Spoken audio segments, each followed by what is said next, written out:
eu quero compartilhar uma coisa que tem mudado muito a minha vida. Está em segunda carta de Paulo aos Coríntios, no capítulo 9. Portanto, julguei conveniente recomendar aos irmãos que me precedessem entre vós e preparassem de antemão a vossa dádiva já anunciada, para que esteja pronta como expressão de generosidade e não de avareza. A frase julguei conveniente, em outras versões foi traduzida como, julguei necessário, tive por coisa necessária, achei importante. O que ele julgou necessário? Ele diz: enviar irmãos que me precedessem, em outras palavras, que fossem na minha frente, que chegassem antes de mim. E por que essa equipe foi enviada para chegar antes? Ele diz: e preparassem de antemão a vossa dádiva. De acordo com Paulo nesse texto, a nossa dádiva, a nossa contribuição, ela precisa ser preparada. Ela tem que passar por um processo de preparação. Pergunta a ser feita: já que ela tem que passar pela preparação, que preparação é essa? Sabe que Paulo mandou uma equipe na frente só para avisar a galera: vai rolar uma contribuição aí, é melhor vocês se prepararem e estejam avisados, para ninguém ser pego de surpresa? Não, o propósito não era isso. E eu vou te mostrar que não, porque o texto deixa claro que eles já sabiam da oferta. Bom, se eles já sabiam, então a proposta não era avisar. Provavelmente a proposta era convencê-los para que eles se engajassem no projeto. Se você estudar melhor o texto bíblico, você vai ver que Paulo estava coordenando uma mobilização entre várias igrejas. Na primeira carta aos Coríntios, aqui nós estamos na segunda, em 1 Coríntios 16, ele diz: fazei também vós o que já ordenei a todas as igrejas da Acaia e também da Galácia. Ele diz: olha, vocês vão nos ajudar a suprir. Atos 11 fala que um profeta chamado Ágabo anunciou que viria uma grande fome. A Bíblia diz: a qual se cumpriu nos dias de Cláudio, imperador romano. A Bíblia diz que eles entenderam que a fome ia atingir de cheio a Judéia. Então eles começaram uma mobilização antecipada para levantar recursos para os irmãos da Judéia que iam passar necessidade, que ainda não estavam nem vivendo. A necessidade ainda ia chegar, mas eles começaram a se mobilizar. E diz: nós vamos fazer uma grande mobilização. A hora que bater a necessidade lá, nós entramos com provisão. Irmãos, eu gosto dessa ideia de que Deus, antes da sua necessidade chegar, Ele já está mobilizando provisão para que uma coisa case com a outra e toque as nossas vidas. Agora, eles não precisavam ser informados e nem convencidos.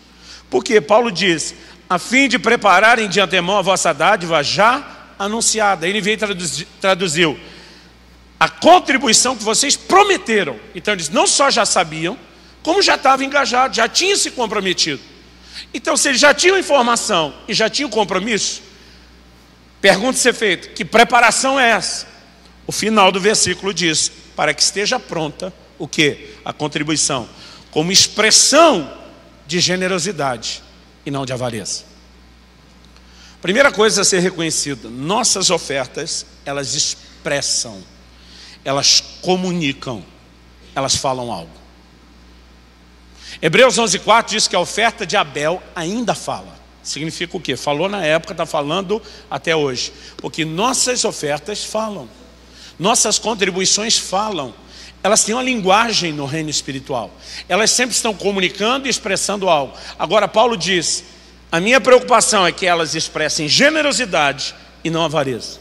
E o dia que eu prestei atenção nisso, deu um nó na minha cabeça. Porque o meu conceito, tanto de generosidade como de avareza, era simplista demais. Eu achava que generosidade era disposição de dar e que a avareza era indisposição de dar. Então na minha cabeça o avarento não dá e o generoso dá. Mas de acordo com Paulo, alguém pode doar e ainda assim com aquela dádiva expressar a avareza. Então a avareza não é indisposição de dar. Alguém pode dar, pode até chegar ao ponto da doação, mas está expressando a avareza. Logo, generosidade também não é só disposição de dar, é mais do que isso. Se você ler os próximos versículos, porque normalmente o pregador vai falar de oferta e vai direto no 6 e o 7. O que está aí no 6 e o 7 de 2 Coríntios 9? Ele diz: isso afirmo: aquele que semeia pouco, pouco também ceifará. E o que semeia com fartura, com abundância também ceifará. Cada um contribua segundo tiver proposto no coração, não com tristeza ou por necessidade, porque Deus ama quem dá com alegria. A maior definição de generosidade não é só a disposição de dar, é a alegria e a realização de dar. Quando a Bíblia diz que Deus ama o que dá com alegria, não está dizendo que Ele só ama esses. A Bíblia diz que Deus dá prova do seu amor pelo fato de que Ele nos amou quando ainda éramos inimigos. A Bíblia diz que Deus amou o mundo todo. Quando a Bíblia está dizendo que Ele ama o que dá com alegria, está falando aqui, não é do amor que oferece salvação, que Ele tem sem acepção de pessoas para todo mundo. É de um prazer específico que Ele tem num grupo e num comportamento. Agora, eu e você precisamos entender por que Deus ama o que dá com alegria. Eu acredito que a primeira coisa que eu e você precisamos entender é que o coração com que a gente oferta faz toda a diferença, como eu falei antes. E entrar num lugar de generosidade, eu acho que esse é o primeiro ponto que merece destaque. Significa o quê? Refletir no meu e no seu estilo de vida aquilo que Deus é. Você sabia que Deus é generoso? João 3,16, o versículo mais conhecido da Bíblia, diz: Deus amou o mundo de tal maneira que deu seu Filho unigênito. A maior expressão de amor de Deus é vista na sua capacidade e disposição de doar. Tiago capítulo 1, tem algum de vós falta de sabedoria? Do 5 ao 8. Peça a Deus que a todos dá liberalmente. Uma outra tradução diz generosamente. Deus é generoso, é isso que Ele é. Agora em Efésios 5, capítulo 5, verso 1, a Bíblia diz que nós temos que ser imitadores de Deus, como filhos amados. Por que Deus ama o que manifesta generosidade? Porque o que Ele mais espera de seus filhos é que eles imitem a sua natureza e o seu comportamento. O que Ele como Pai Celestial quer é ver as suas qualidades, a sua natureza reproduzida em nós. Irmão, eu sou pai, uma versão bem limitadinha para tentar comparar com a paternidade de Deus. Mas se você me perguntar qual a sua maior realização, é ver meu amor, minha devoção a Deus, minha disposição de levar Deus a sério, de andar em integridade, em santidade, sendo reproduzido na vida dos meus filhos. Não faz sentido eu me doar a Deus e não vê-los reproduzir o estilo de vida do pai. Eu lembro que quando meu filho tinha 14 anos, ele fez a declaração que eu mais gostei de ouvir a vida inteira. Que eu me lembro, a primeira vez que ele falou isso, ele tinha 14 anos. Um dia ele chegou para mim e falou: pai, quero te falar uma coisa. Eu falei: pode falar. Ele disse: olha para mim, presta atenção, porque é sério. Eu parei tudo, olhei para ele e falei: pode falar, filho. Ele falou: quando eu crescer, eu quero ser que nem você.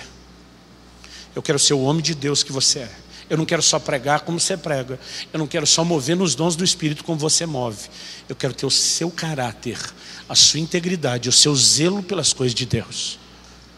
Irmão, por resto tem Mastercard. Isso não tem preço. Se você me perguntar qual das coisas mais preciosas você ouviu da boca do seu filho, foi isso. E da sua filha? Foi um dia que a gente teve a conversa que eu não gosto de ter com ela, com o pai ciumento. Ela tinha 9 ou 10 anos de idade. Nós estávamos voltando de um casamento que eu celebrei. E ela falou: papai, no dia do meu casamento, que acho que ela ficou assistindo e pensando, eu quero que o senhor entre comigo na igreja vestido assim, assado. Falei: ei, você não tem nem idade para estar pensando nisso. Pode parar. Ela falou: e pai, você está por fora. Já até sei o tipo de marido que eu quero.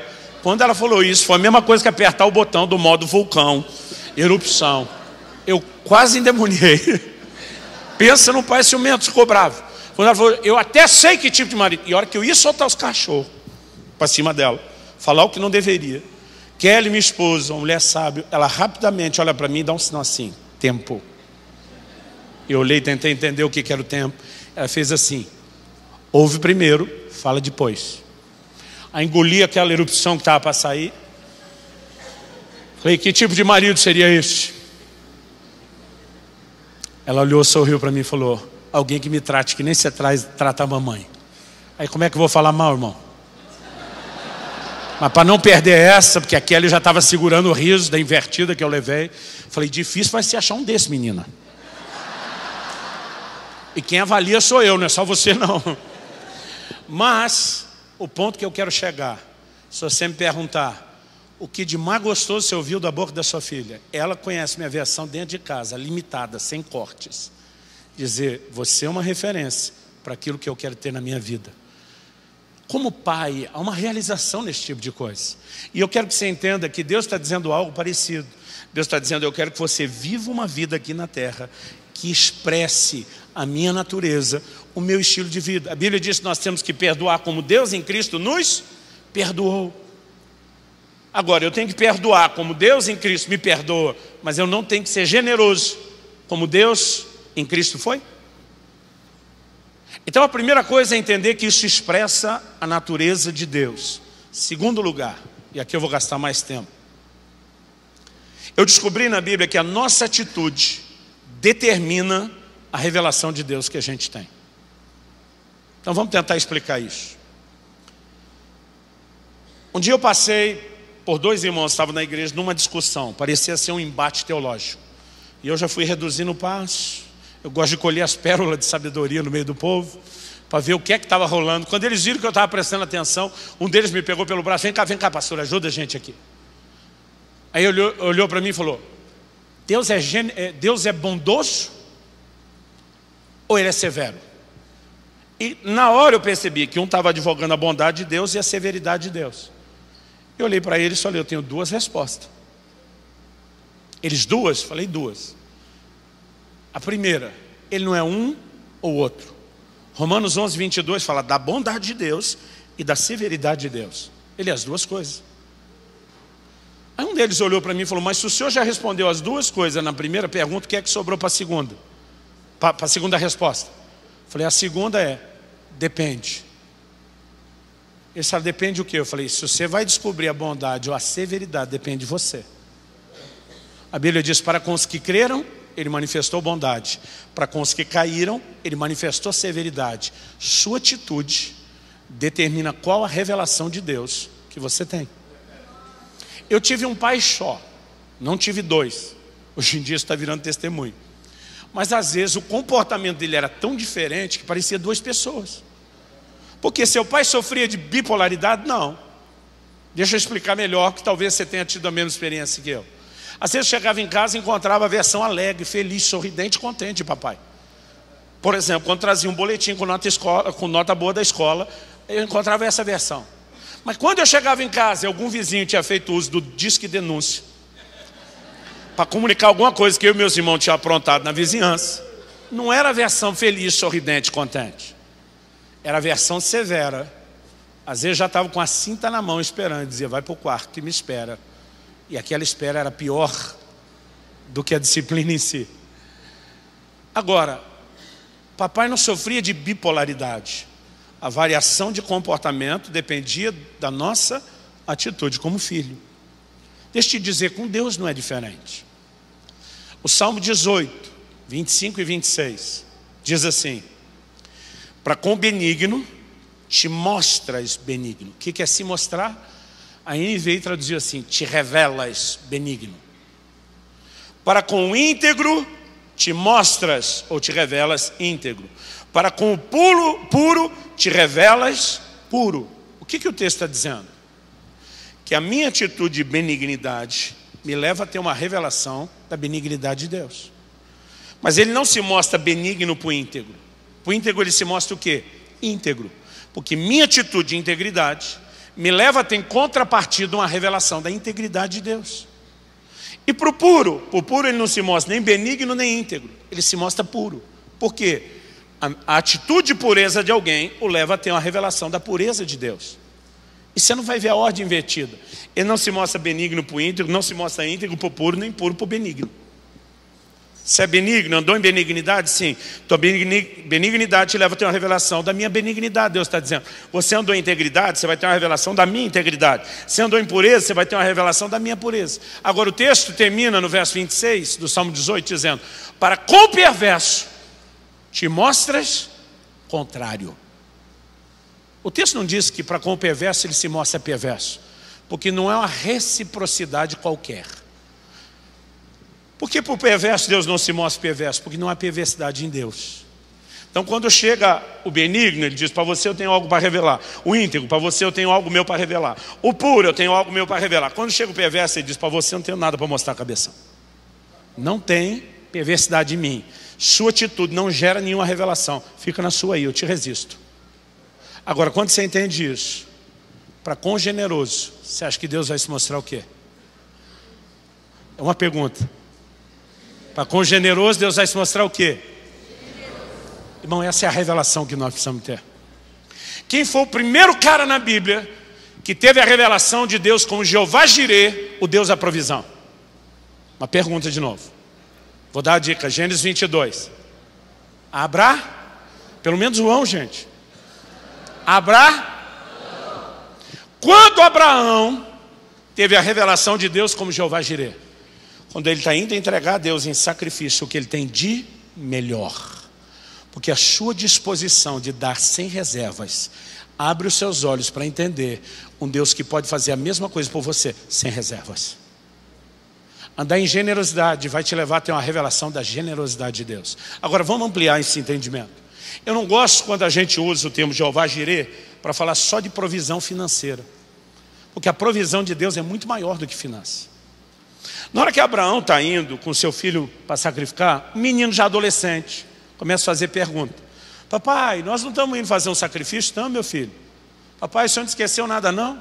Como assim, meu filho? Ele diz, nós estamos levando a lenha. O senhor está levando o cutelo para matar o animal do sacrifício. Nós estamos levando o fogo. Sim, meu filho, e daí? Papai, cadê o animal do sacrifício? O mais importante o senhor não está levando.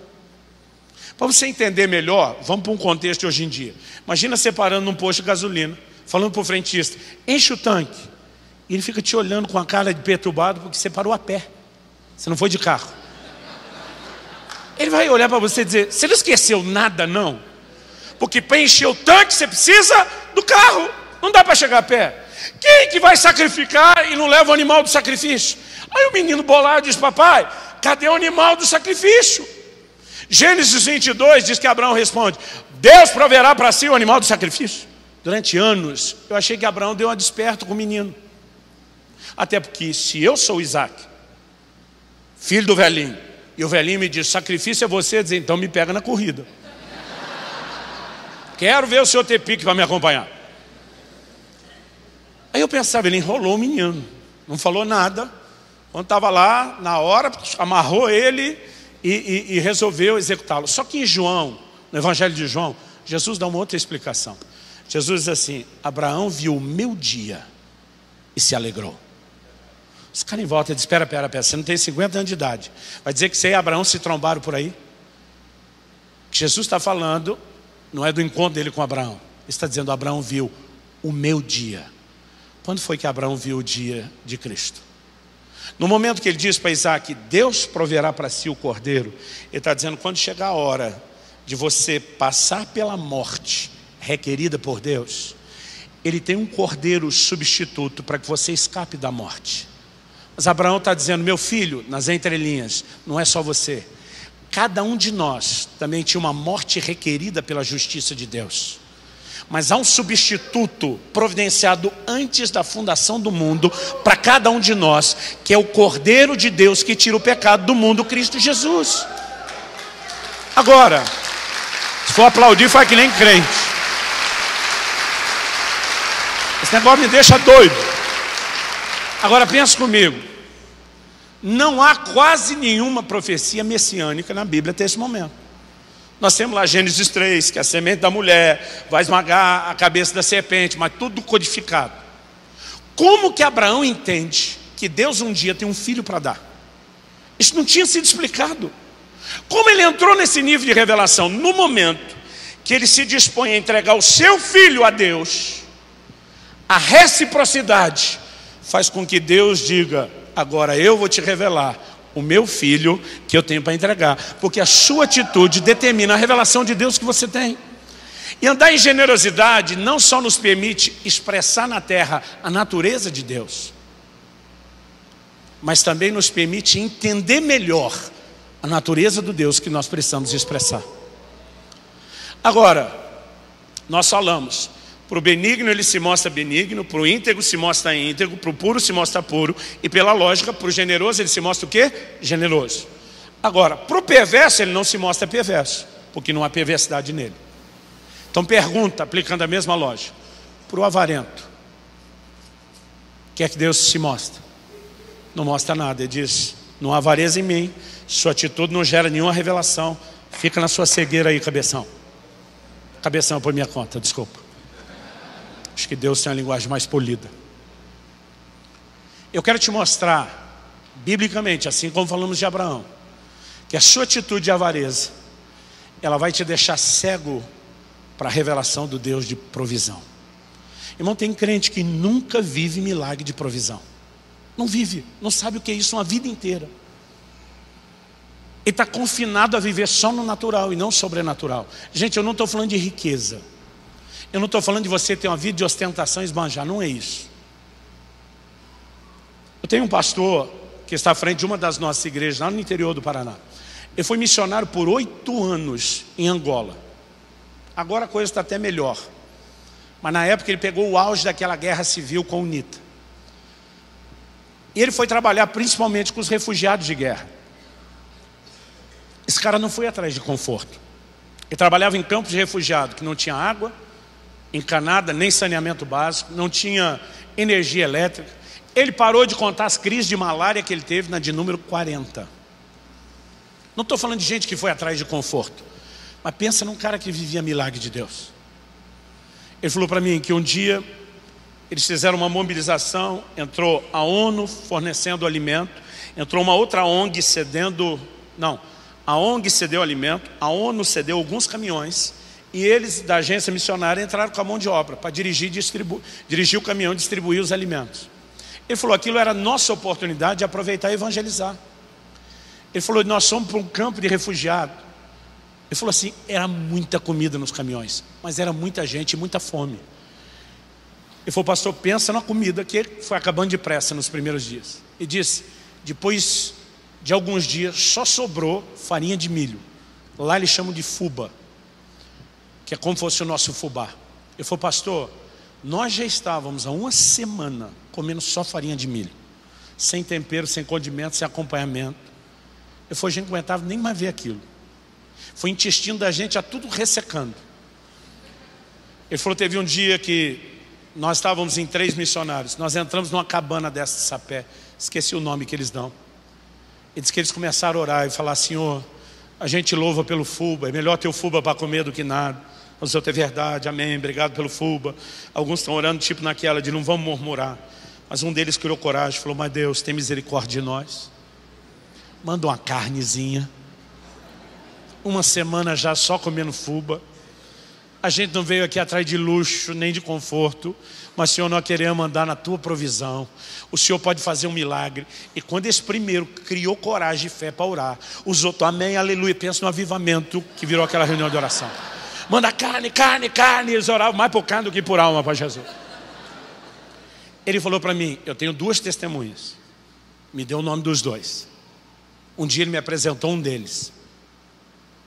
Ele falou, enquanto nós estávamos orando, ele falou, não me pergunte para explicar como. Porque ele falou, aquele sapé do telhado é tão entrelaçado que o pouco de chuva, quando cai, não passa. Mas ele falou, desceu do céu o que ele apelidou de uma rolinha kamikaze. Ele falou, não sei como, ela desceu e ela atravessou aquele negócio de sapé. Ele falou, não sei de que altura ela veio, a velocidade que ela pegou, mas ela atravessou o sapé, caiu no meio da roda de oração, abobalhada. Um irmão já deu um glória, passou a mão numa panela, deu na cabeça dela. Aí acho que ele olhou, mediu o tamanho.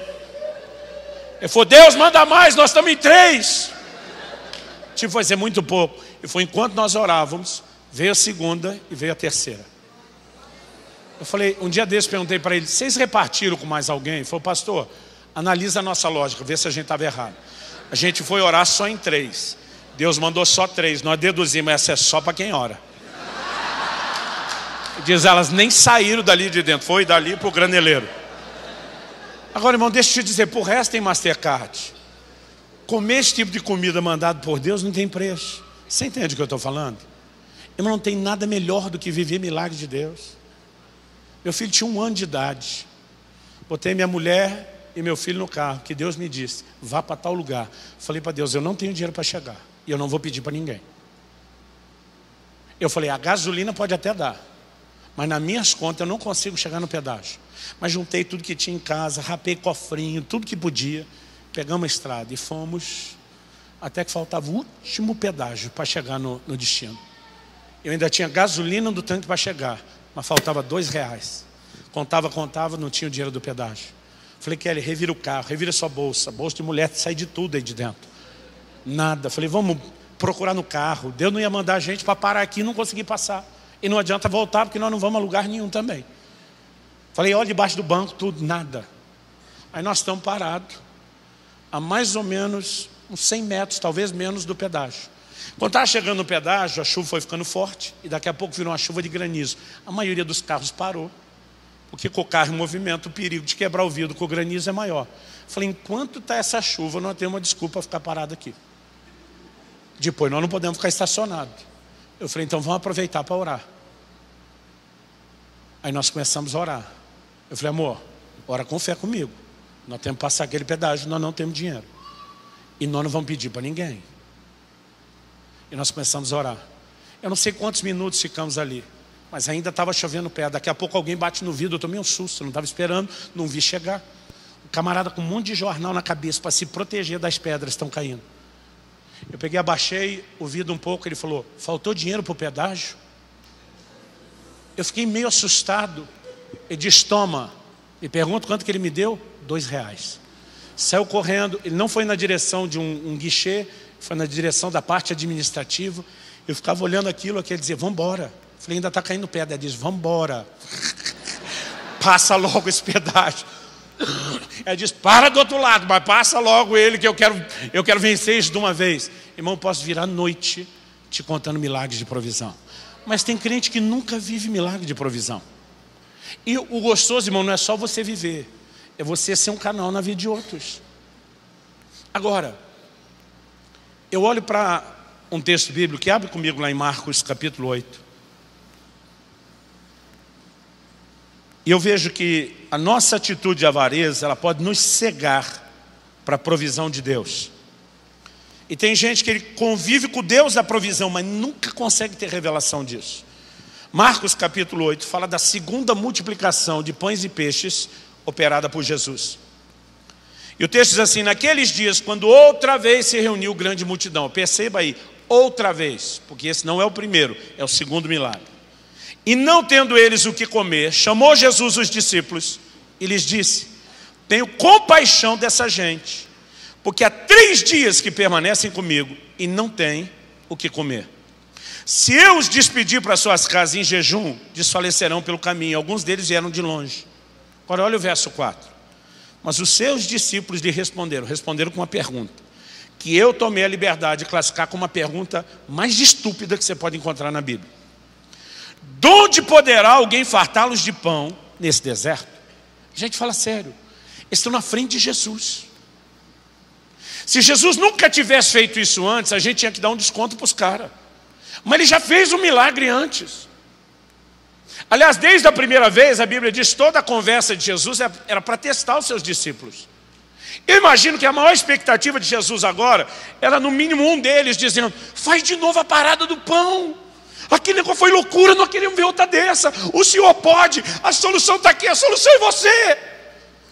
Só quando Jesus está dizendo, eu não quero despedi-los em jejum pelo caminho, eles olham e dizem, de onde poderia alguém, abre parênteses, incluindo você, Jesus, fecha parênteses, fartá-los de pão nesse deserto?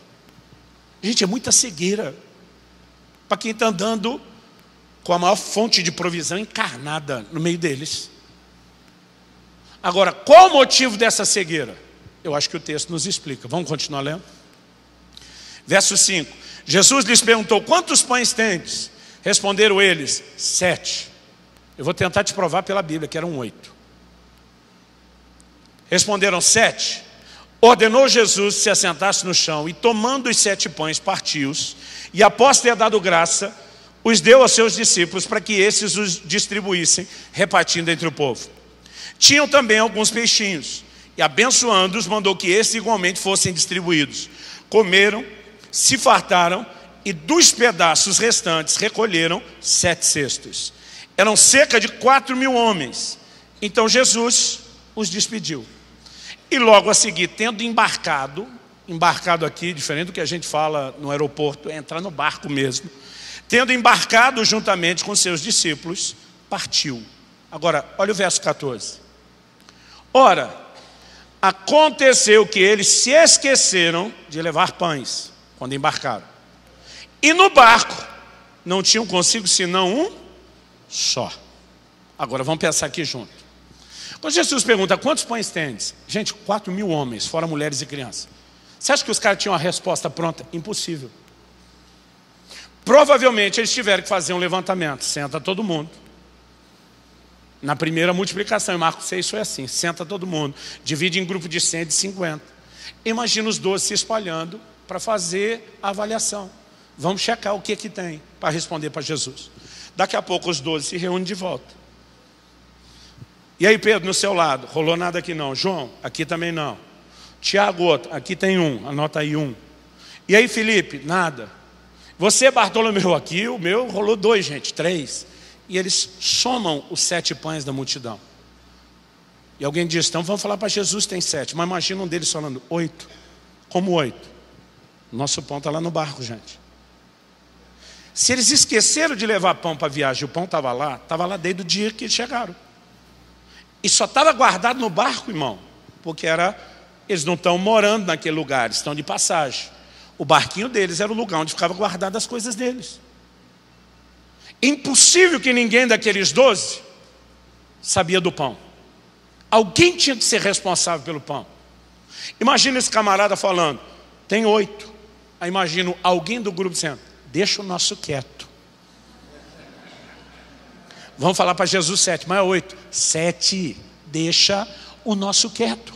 Tá maluco, meu irmão? Vamos contar tudo para Jesus. Da outra vez tinha mais gente, era 5.000 homens, fora mulher e criança. Agora é só 4. Da outra vez só tinha 5 pães e ele resolveu a bronca.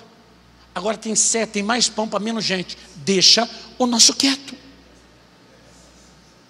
E eu tenho uma suspeita que tem 5 dos 12 metidos na conspiração do pão escondido. E além da suspeita, eu tenho uma implicância que Judas e Tomé estão no meio dos 5. Um pela incredulidade e o outro pela avareza. Agora vamos continuar lendo do texto, porque ele é muito revelador. Verso 15. Preveniu Jesus dizendo, vede, guardai-vos do fermento dos fariseus e do fermento de Herodes. O Evangelho de Mateus dá essa informação, Marcos não. Que Jesus estava falando da doutrina dos fariseus e de Herodes. Mas por que ele usou o termo fermento? Os caras levaram no literal. E quando Jesus diz, guardai-vos do fermento, 16 diz assim, eles discorriam entre si, que não temos pão. Estamos levando bronca porque não trouxemos pão suficiente. Porque tem um pão só, mas eles estão em 13. Agora, olha a resposta de Jesus no verso 17. Tenta avaliar se você acha que ele está feliz com eles. Jesus percebendo o quê? Que estão discorrendo, achando que ele está falando de pão literal. Jesus percebendo, lhes perguntou, por que discorreis sobre não terdes pão? Ainda não considerastes, nem compreendestes? Tendes o coração endurecido? Tendo olhos não vedes, tendo ouvidos não ouvis? Não vos lembrais de quando partiu 5 pães para os 5.000, que foi o primeiro milagre? Quantos cestos cheios de pedaços recolhestes? Responderam 12. Então, não era amnésia, gente, eles lembravam muito bem do primeiro milagre. Agora pergunta, por que recolheram 12 cestos cheios de pães? Porque eram 12 apóstolos. E cada um voltou com o seu cesto cheio. Agora ele diz, vocês lembram da primeira? Lembro. Quantos cestos voltou? 12. Aí Jesus pergunta de novo. Verso 20. E de quando partiu 7 pães para os 4.000? Quantos cestos cheios de pedaços recolhestes? Jesus vai direto no cesto. Responderam, 7. Mas eles continuam em 12. O que significa que 5 deles voltaram com o cesto vazio e não cheio. É depois dessa comparação, ou contraste, que no verso 21 nós lemos, ao que lhes disse Jesus, não compreendeis ainda? Vou colocar isso na linguagem atual. Jesus olha para ele e diz, alô? Caiu a ficha de vocês? Não, cabeção. De novo, cabeção por minha conta. E diz, vocês têm olhos e não veem, têm ouvido e não ouvem, o coração endurecido e não compreende. Imagino que o desabafo de Jesus é mais ou menos o seguinte, Quem multiplicou 5 pães para 5.000 homens, fora mulheres e crianças? Quem multiplicou 7 pães para 4.000 homens, fora mulheres e crianças? E eu mesmo está reclamando com vocês que só tem um pão para os 13? Proporcionalmente tem muito mais pão aqui para fazer milagre do que nas outras duas. Mas vocês não entendem, vocês não enxergam quem está andando no meio de vocês. Agora a pergunta é, não enxerga por quê? Porque a única coisa que te permite enxergar a generosidade de Deus é quando você é generoso. Agora, quando você escolhe andar avareza, dizer o meu pão não, tem gente fazendo, deixa os outros resolver. E tem um monte de gente na igreja assim, não, nosso não, deixa os outros resolver. Eu lembro de um dia que eu estava falando para um grupo de irmãos, falei, gente, nós queremos botar cadeira boa nesse auditório. Um falou assim, pastor, nós estamos tranquilos aqui. Se a gente não fizer nada, o senhor é tão maluco que o senhor dá essas cadeiras. Eu saí de lá e falei, esse camarada me deu uma boa ideia. Se ele vai ficar nessa mentalidade, se não fizer, deixa quem faz. Eu, porque não sou besta, vou fazer essa parada sozinha. Cheguei em casa e falei, mulher, ora comigo. Eu quero dar as cadeiras da igreja sozinho. Ela falou, meu amor, é muita cadeira no novo prédio. Eu falei, eu sei. Ela falou, você quer pôr uma cadeira boa? Eu falei, eu sei. Ela falou, e a cadeira é cara? Eu sei. Ela falou, quanto vai custar isso? Eu falei, essa é a parte que é melhor você não saber. Aí diz, mais ou menos. Foi de 200 a 250 mil reais só de cadeira. Eu disse, você quer dar sozinho? Eu falei, por que não? Tem gente escondendo pão, deixa eles ficar na cegueira deles. Ela falou, mas nós não temos isso. Eu falei, essa é a beleza. Nós já temos a revelação do Deus de provisão. E Ele vai dar um jeito. Ou Ele manda o dinheiro de uma vez, ou Ele manda uma condição de fazer, ou Ele me dá um negócio que ninguém nunca fez. Eu falei, você consegue crer comigo? Ela falou, bom, já que nós não temos e não vamos perder mesmo, o que custa acreditar? Eu falei, não, amor, mas se nós tivéssemos, tinha que ter o mesmo coração. Ela falou, eu creio. Eu falei, então vamos começar a orar por isso. Eu não conheço um pastor na minha vida, eu rodo esse Brasil todo, já estive em quase 50 países, não conheço um pastor até hoje que comprou cadeira do jeito que eu comprei. Não vou nem falar nada para não deixar o vendedor ruim na fita. Irmão, deixa eu te dizer, tem muita gente terceirizando o que ele acha que é um peso, quando ele deveria entender que é um privilégio. Jesus olha e ele fala algo, vocês não conseguem enxergar o Deus de provisão. Então deixa eu te explicar algo. Se você decide esconder o seu pão, isso não vai impedir Jesus de fazer o que Ele quer fazer para a multidão. Não vai. Ele multiplicou com ou sem o 8º pão. O ponto não é esse. O ponto é, se você quer o seu cesto cheio depois, não é apenas o que Ele vai fazer para a multidão. Se você quer o seu cesto cheio depois, aí você vai ter que se dispor a entregar o seu. Aí Jesus pergunta, por que os cestos de 5 de vocês voltaram vazios dos outros cheios? É isso que me faz suspeitar de que 5 estão metidos na conspiração do pão escondido. Uma terceira coisa que eu vou falar mega rápido, ultra depressa. Um dia eu estava lendo a Bíblia, eu vi que Deus falou para Abraão. Eu disse para Abraão, eu te abençoarei. Mas ele não parou aí. Ele falou, e eu farei de ti uma bênção. E algo acendeu dentro de mim. O Senhor me disse, o primeiro estágio que eu posso levar vocês a viver é serem abençoados. Mas o melhor e o maior estágio que você pode alcançar depois de ser abençoado é quando você vira abençoador. Nós estamos falando de andar em generosidade para refletir Deus na terra e para ter a revelação do Deus de provisão. A atitude correta não me leva só à revelação correta, mas ela me leva a viver a intervenção de Deus. Aí é ser abençoado. Mas melhor do que entender o que é ser suprido, é quando você entende o que é ser supridor. Melhor do que ser provido, é quando você entende o que é ser provedor. Melhor do que ser abençoado, é quando você entende o que é ser abençoador. Eu falei no início, citando Tiago 4,3, nada tendes porque não pedis. 4,2. Depois 4,3, pedis não recebeis. Cristo já vem tocando aqui para parecer que está acabando. Tiago 4,3 diz assim, pedis e não recebeis porque pedis mal. Eu citei o versículo só até aí. Se você ler o versículo todo, você vai ver qual a definição de pedir mal. Ele diz, porque pedis mal. para esbanjardes em vossos próprios deleites. Qual a maior definição de pedir mal? É uma mentalidade egoísta. É quando nós queremos que Deus dê algo e diz: isso aqui é só para mim e para mais ninguém. Isso aqui é a bênção de Deus para mim, eu que vou esbanjar. Vocês fiquem olhando e passando vontade. Deus está dizendo: eu não tenho compromisso com esse tipo de petição. Eu não tenho compromisso com quem só quer ser abençoado e não se transformar em abençoador. Irmão, deixa eu te dizer algo. Quando você começa a enxergar mais do que o umbigo, quando você começa a enxergar os outros, isso tem o poder de te levar a viver intervenções de Deus como você não imagina. O livro de Jó termina dizendo que enquanto Jó orava pelos seus amigos, intercedia por eles, a Bíblia diz: Deus mudou o cativeiro dele. Você vai surpreender com o que Deus pode fazer por você enquanto você faz algo pelos outros. Eu descobri isso na Bíblia toda. Paulo aos Coríntios, e eu acho que esse deve ser o último versículo que eu vou citar, vou nem abrir para ler. Paulo escrevendo aos Coríntios, no mesmo texto de 2 aos Coríntios 9, a gente leu o primeiro versículo 5, depois a gente leu 6 e 7 e paramos ali. Mas se você vai lendo a sequência, ele diz: Deus pode fazer-vos abundar em toda a graça. E diz: a fim de que, tendo sempre em tudo ampla suficiência. Diga comigo: ter sempre. O que é ter sempre? Hoje, amanhã, essa semana, semana que vem, mês que vem, ano que vem, com ou sem crise. Ter o quê? Ampla suficiência. Não só suficiência, ampla suficiência.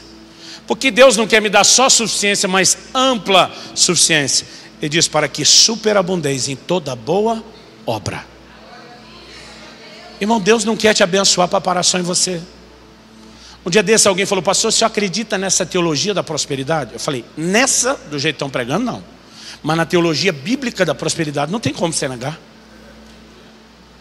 Eu falei: o problema é que se entende por ela. O que muita gente está pregando é que essa prosperidade é algo parecido com Deus fazer da gente uma espécie de represa. A água vai chegando e vai parando tudo na gente. Nós vamos armazenando tudo. Isso eu não creio. Jesus diz: não acumule para vocês tesouro na terra. Ele não quer que você seja represa. O que Ele quer que eu seja? O leito de um rio.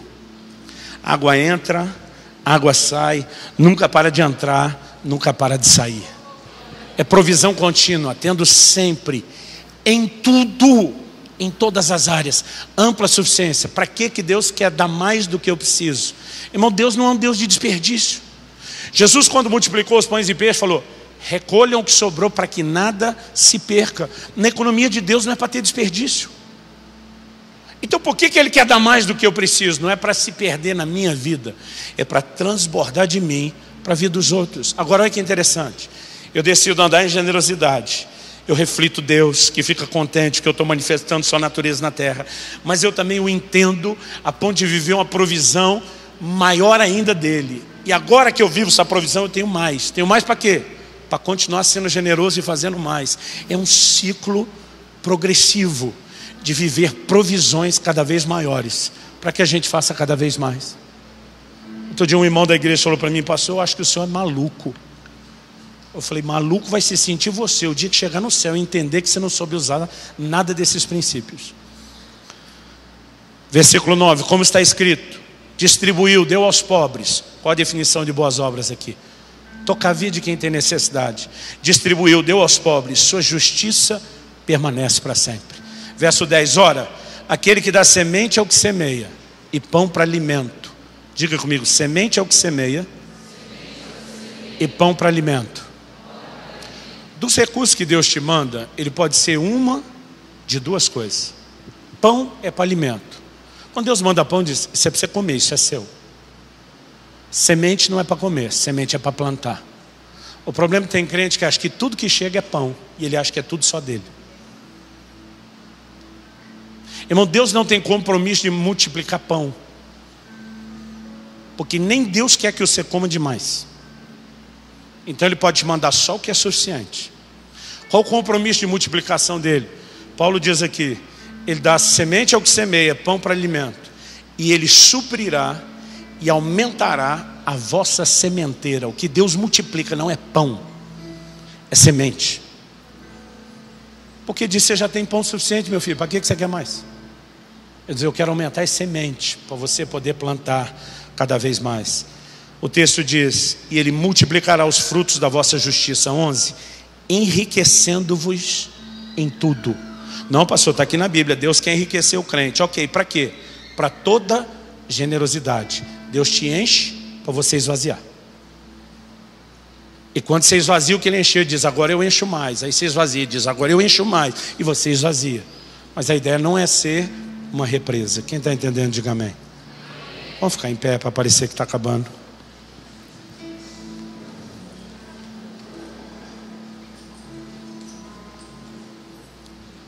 Eu quero lançar um desafio para você essa noite.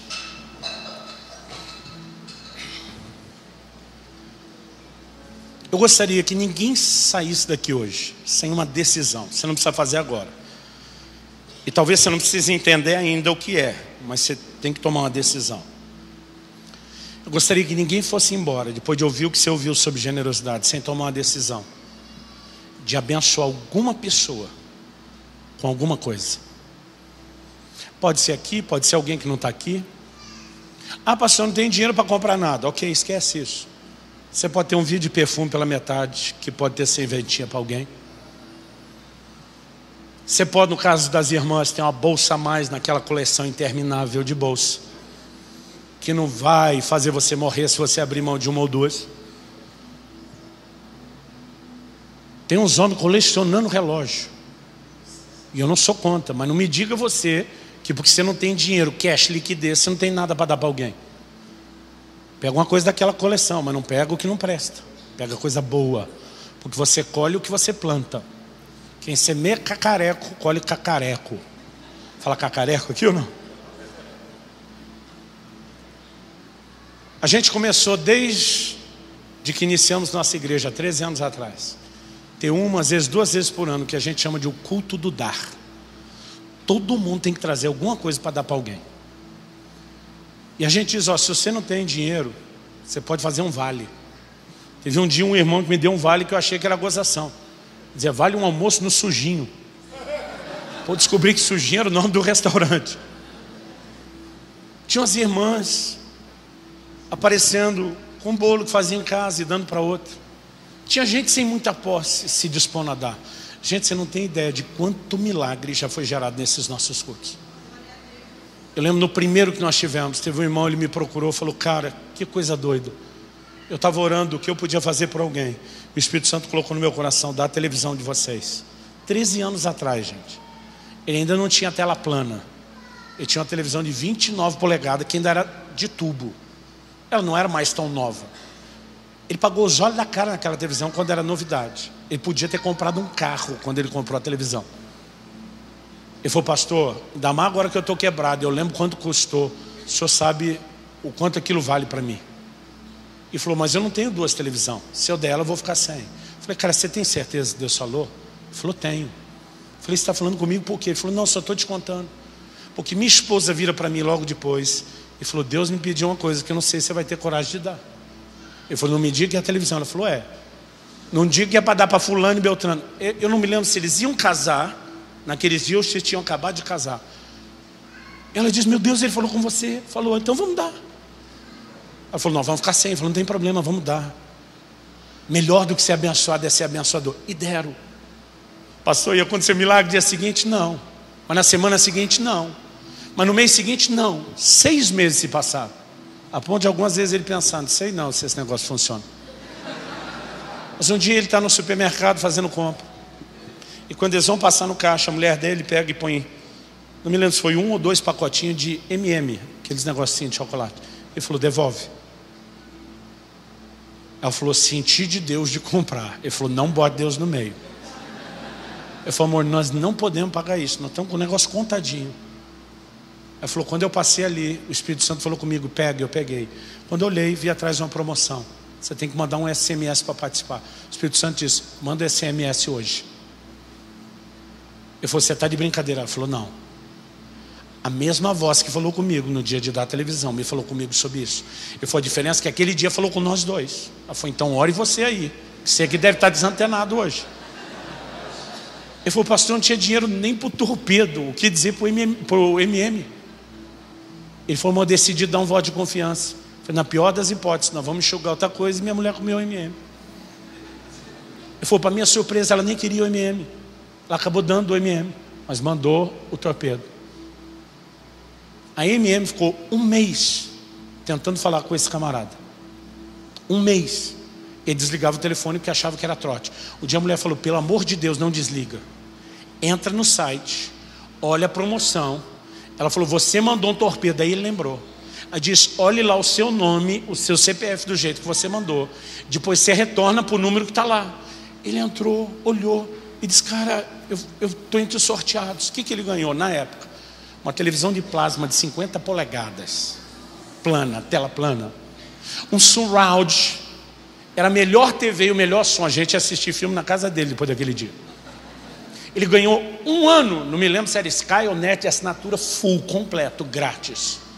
Ele ganhou um monte de DVD, de filme e desenho. As filhas dele eram pequenas e assistiam aqueles desenhos.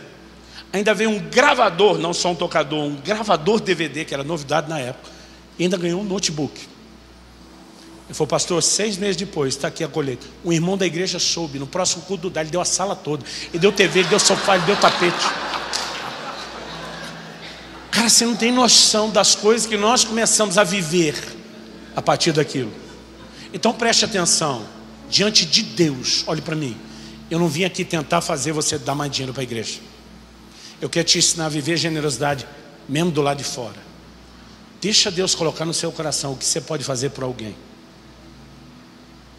E ouse fazer isso, não porque você quer algo em troca, mas porque você quer reproduzir a natureza de Deus. E você vai descobrir que esse exercício de dar começa a abrir os seus olhos para entender Deus e receber. E quando você começa a receber com os olhos abertos para a mentalidade dele, você vai viver uma vida que vai transbordar bênção o tempo todo.